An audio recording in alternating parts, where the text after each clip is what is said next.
Em Khánh Nam ơi, bây giờ nếu mà người ta cho em một điều ước, em sẽ ước cái gì? Điều ước hả? Đúng rồi. Trời ơi, em ước có 5 tỷ. Có 5 tỷ.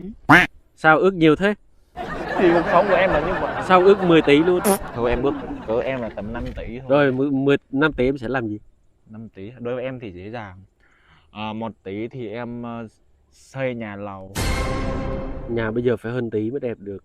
Thì em chọn nhà đúng 1 tỷ thôi. Còn 1 tỷ nữa là em mua xe hơi. Mày đừng có bốc phát. Thì mua xe hơi tầm tỷ luôn.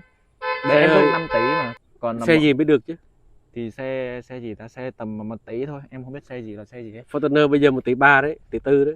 Thì em chọn xe đúng 1 tỷ thôi. 1 tỷ thì xe gầm thấp lắm. Còn 1 tỷ nữa là em mua bò. Trời đất ơi, tự nhiên cái cuộc tỉnh Bao nhiêu vậy con đèn luôn. bò? Thì mua 1 tỷ con bò luôn. 1 tỷ. Xong rồi Con em bò bao nhiêu? Một bò mấy triệu? xong rồi em làm vốn. Còn 1 tỷ là em đi từ thiện, em kiếm những người nghèo khó khăn hơn mình á, xong rồi em 1 tỷ đó em đi từ thiện. Xạo Còn 1 chó, tỷ nữa xạo là chó.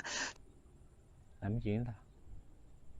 1 tỷ nữa là mua quần áo. Rồi mua 1 tỷ luôn. Mặc không hết thì mình đi cho người ta. Còn 1 tỷ cuối cùng nữa. Hết rồi. Đủ 5 tỷ rồi. Đủ 5 tỷ rồi. Như vậy đó, em ước như vậy thôi, nhẹ nhàng thôi, tình cảm thôi. Điều ước Không ước nhiều. điều ước nhỏ nhoi quá. Không ước được nhiều mọi người ơi.